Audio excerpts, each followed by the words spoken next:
And that means that there is going to be more demand for solar panels, especially if that supply is constrained by tariffs. Then the price of solar panels could be going up. I think the cost of energy in the near term is going to be probably higher, but I bet there is going to be more demand for solar than ever before. But hopefully that won't increase the price of solar too much so it can still remain affordable for consumers. When you consider the potential maybe of solar together with energy storage batteries, I mean, when prices go up, I think the ability to create, arbitrage on the price seems like just like an interesting space to be in, where hopefully also residents can benefit, not just, these utility scale investors.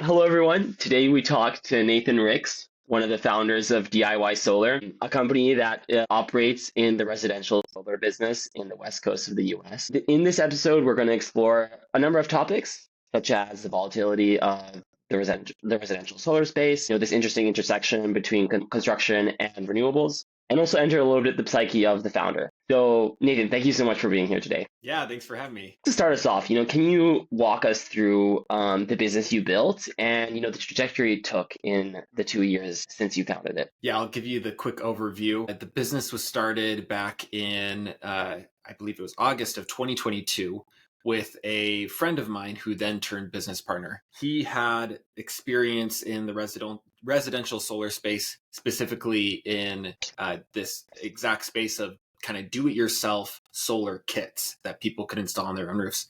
We saw an opportunity where we could start our own business doing something similar to what his previous business had done, but do it in a more capital light, capital efficient manner, where we were not the ones carrying the inventory on hand, but effectively we're just drop shipping the solar to people. It's more nuanced than that. Of course, there's like engineering and design work and a lot of hand holding that goes through the whole process of getting a solar kit to these individuals and installed on their roofs. But that was the basic model, a capital light version of for the DIY space. And we launched, it took the first 6, 7, 8 months just getting kind of everything on the back end up and running. We were still both in our full-time jobs. And then we decided to go all in. I mean, he decided to go all in on the business. I was still working a full-time job and we were able off to the races. We got a really big boost at the beginning with California, switching from NEM 2.0 to 3.0.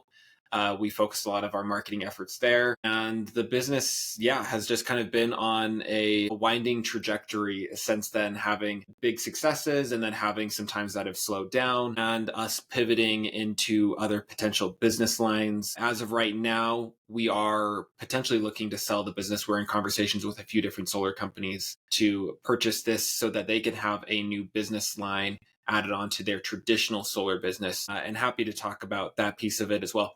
But that's the high level overview of what's happened over almost the last 3 years. You obviously talk about the fact that your founder was already in this space, so that gave you confidence. But what was your aha moment? Was there a point where you're like, I think we can build something ourselves? I think what we saw it as was the upfront investment was relatively minimal, and it was a relatively low risk bet that we could make and see if it worked. What I mean by that is we didn't have to spend tens of thousands of dollars to see whether this business model was going to work. We saw a path where we could invest just, a few $100s to get up the website, invest a few $1,000s into marketing, a couple $100s into our CRM and other tooling, and see if we can get it to work. And because he'd already done pretty much this exact same thing in the past, we knew it was possible. We knew that other companies had proven out the model.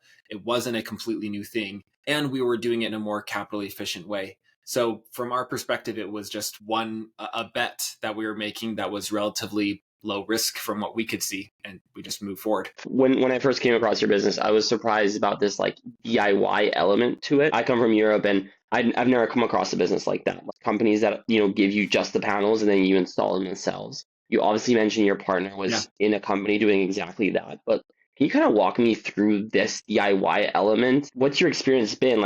Is there actually quite a high appetite for customers to do their own installation? Yeah, well, and so I'll explain the product and the service a little bit more for your listeners because I didn't do that as much at the beginning.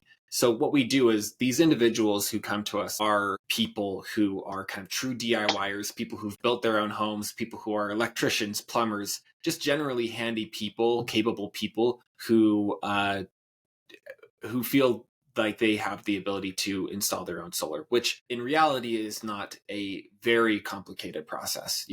Relative to other construction projects you might be doing, solar is not horrendously difficult. So these individuals do have definitely an appetite for DIY, and the DIY space in general across the United States has been strong for a long time, but especially since COVID, there's just more and more like TV shows that are DIY focused, and more people are gaining these skills and going to Home Depot and taking on these projects themselves, which I guess is maybe more of an American phenomenon. I'm not exactly sure, but there definitely is a lot of DIYers out there who feel like they have the capability to do it themselves. And so, yeah, what we do is these people come to us, they say that they're interested in solar.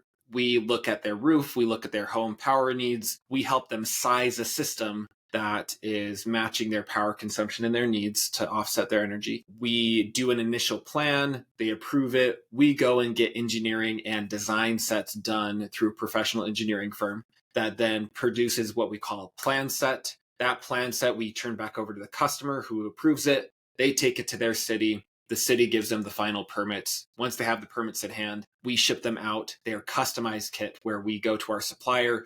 They pick and pack all the individual parts, and that includes panels, racking, inverters, and a few bill of material things. There's a few things that they will need to go to Home Depot or Lowe's to get themselves at like 90%, 95% of the cost of the items we have for them all up front, and then arrives at their house. We then have these packet of instructions that online, some digital resources on how to install the different pieces, and people take care of it themselves. Is there like any limitation? Like maybe like if the roof is overly slanted, it becomes like a much more a job to install, and therefore DIYing it becomes less realistic. There are certain tile types, for example, like terracotta tiles, where like we would have to provide different equipment. The places where you do have very sloped roofs are areas that are have higher snowfall, and probably the economics for solar just aren't even better in those places anyways. So I don't know if we've necessarily come across customers that like ordered a kit and then realized once they had, they're like, oh, it's really difficult to install on such a highly sloped roof.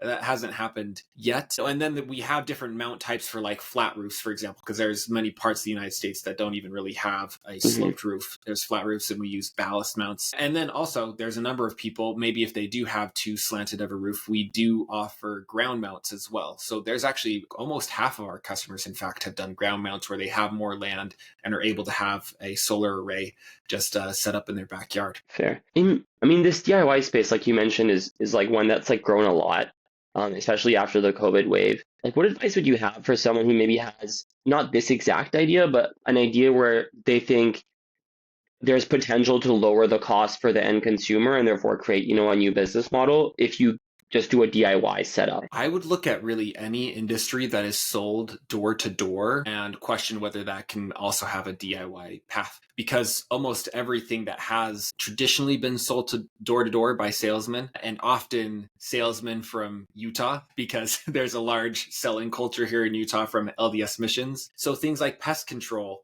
things like home alarms and security, there's a lot of categories that are actually now having a big DIY segment to them because people don't want to pay the big fees associated with it, the commissions, the installation fees, the ongoing subscription fees, what have you. People are kind of tired of that and want an alternative option. So I would look at anything that's sold door to door. Aside from that, I don't know. I guess I would just look at anything that's relatively speaking easy to install, doesn't require a lot of expertise, and has a relatively high ticket price to it, and especially on the installation side of things. I think those are industries that would definitely be primed for a DIY segment. That's a good point. Now, we were talking offline, and you mentioned how you got this big boost, right, from this regulation change in California. I mean, you told me offline you secured almost $600,000 in sales after 2 months. I imagine that can be quite an emotional whirlwind in a positive way in this case for a founder. You're like, wow, this must be going super well. I'm sure that was going in the back of your mind.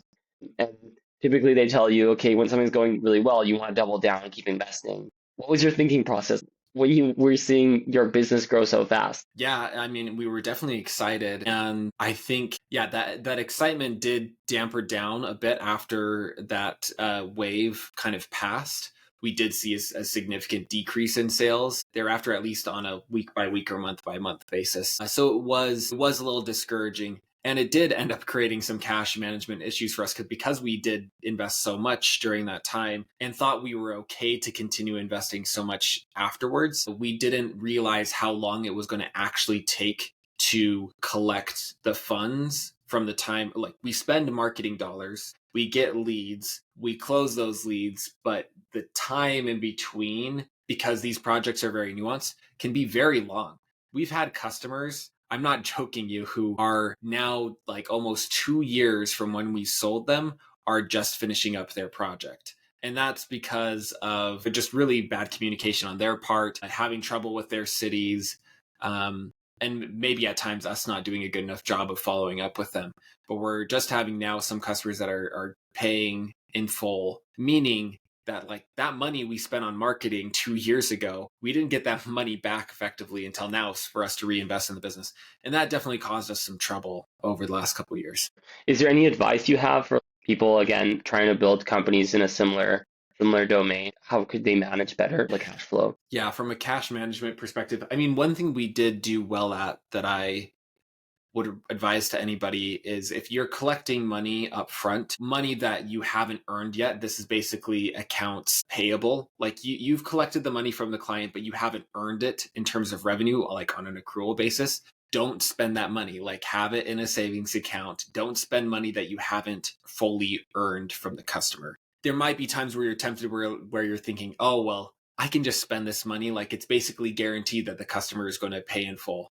But unless you have years and years of data and you can statistically say with a high level of confidence that you can spend that money before you fully earn it, don't do it. Just put it into a savings account and wait until you fully earn it until you move it into your checking account, and then you can go ahead and spend that money from your checking account. And that's one thing we did do well at. We made sure to do that from the beginning. The other thing is just really being more diligent about your cash conversion cycle, like looking at where you're spending, when you're spending the money, and how long it takes you to get that money back before you can reinvest it on the front end and keep the cycle going. Just be really tight with your timelines and be just always cash conscious from that perspective. Yeah, I think those would be my two pieces of advice. They're good points of advice.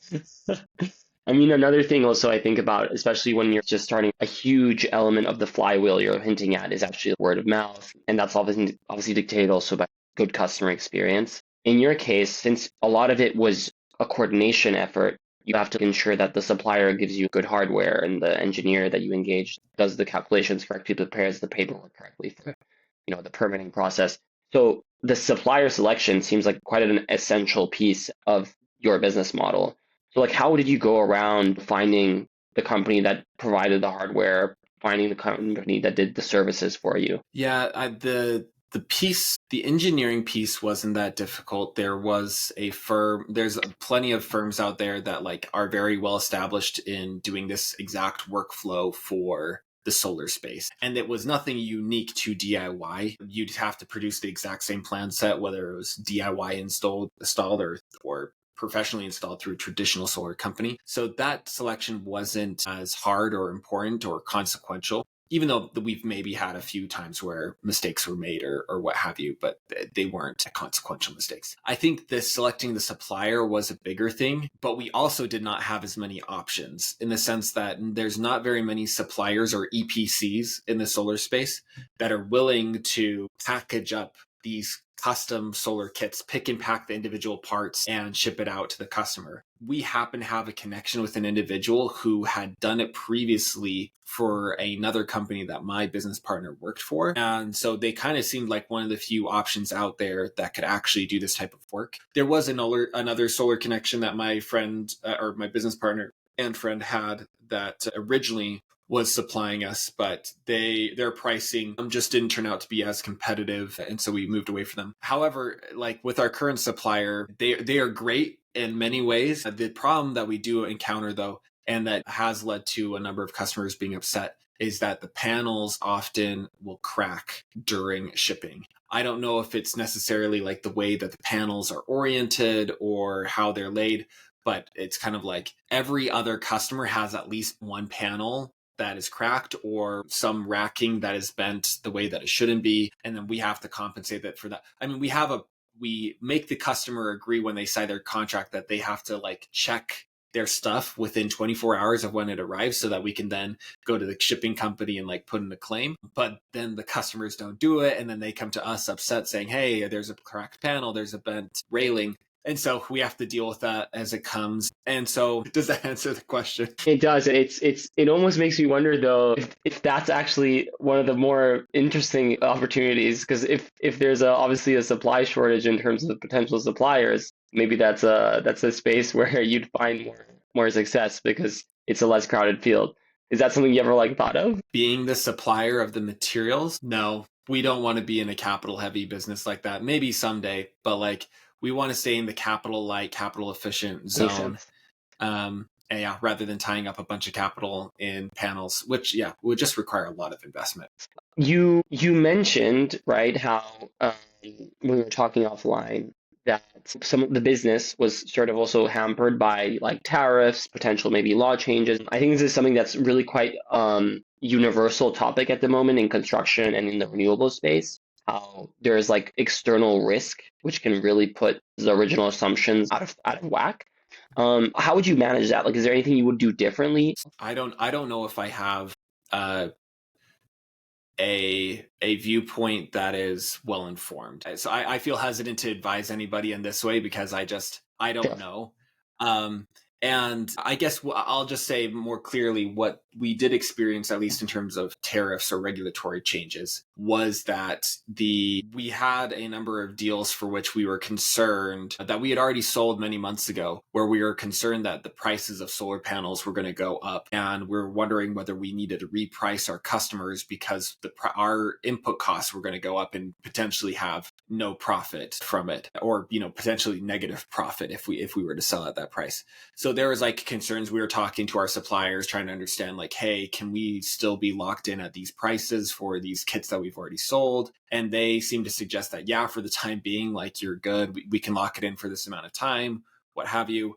So it didn't end up really being like a huge issue, but I know that that was a concern with some people who wanted to purchase, that they're like, oh, maybe I'm going to hold off until like we figure out what's happening with tariffs, because I realized that my kit might be way more expensive if I go ahead and move forward today. So yeah, it just kind of threw some operational wrenches in our rails. Yeah, fair. I think I think you just generally represent like the challenge with this volatility of the tariffs, that it's really hard to then make pricing decisions. Like, do you even want to bid on a project? Especially like you were saying, right? Like if the cycle is so long, how do you know that your economics are going to be still profitable 1 year down the line?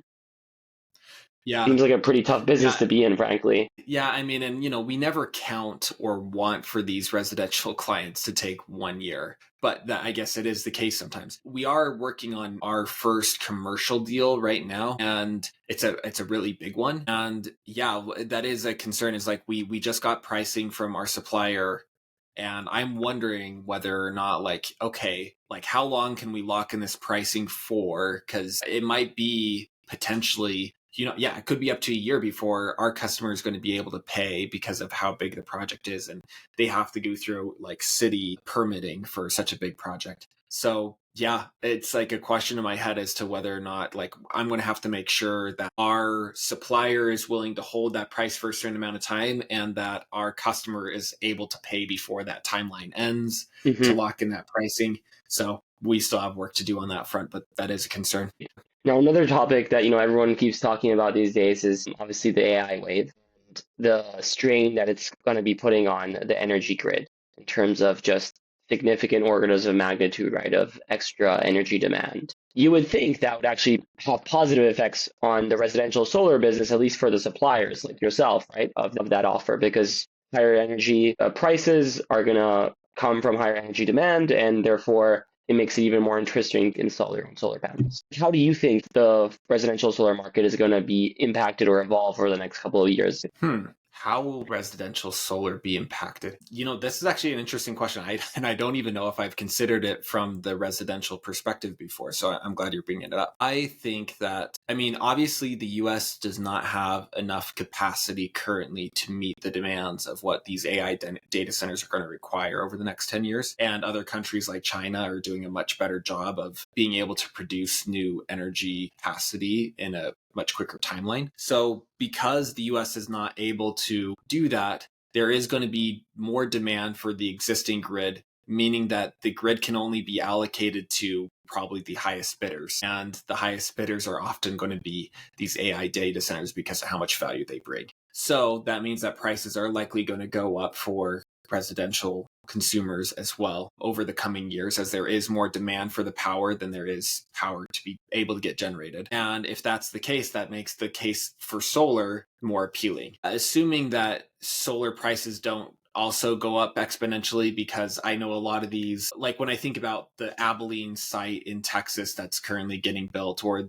the Memphis site that Elon is putting up, these sites could potentially be wanting to install quite a bit of solar, commercial, utility scale solar projects, so that they can meet certain climate goals. I don't know if climate goals are as important to Elon anymore as they used to be, but I imagine they're going to be putting up a lot of solar, utility scale solar. And that means that there is going to be more demand for solar panels. And if there is more demand for solar panels, but not an increase in supply, especially if that supply is constrained by tariffs, then the price of solar panels could be going up quite a bit so the price of solar panels could be going up quite a bit themselves. So yeah, I think the cost of energy in the near term is going to be probably higher, but I bet there is going to be more demand for solar than ever before. But hopefully that won't increase the price of solar too much, so it can still remain affordable for consumers. Yeah, makes sense. Interesting. It's definitely an interesting space to be in.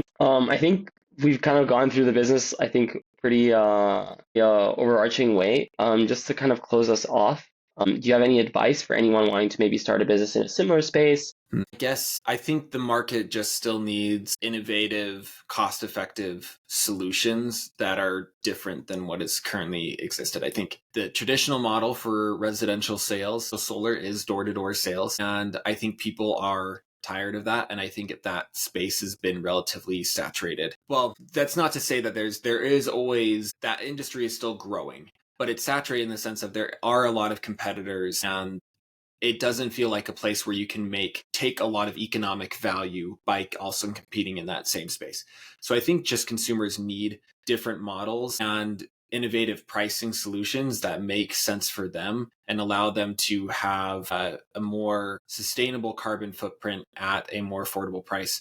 It's just the whole model that Elon had when he set up Tesla, or when he took over Tesla, is that the consumer will be drawn to affordable options, and if it is green as well, then that's just a plus. So making Teslas affordable and can make it like an actual common car that an average person can afford as a major goal of Tesla was the way he saw that this technology can make it to the world. And solar, not in its current form, is really for upper middle class to high end because of its cost. But I think there's a future where through more affordable options like DIY options, you can really expand the market for solar by offering it to people who are maybe more in the middle class or lower middle income brackets. Perfect. Well, ladies and gentlemen, that's the conversation with Nathan Riggs from DIY Solar.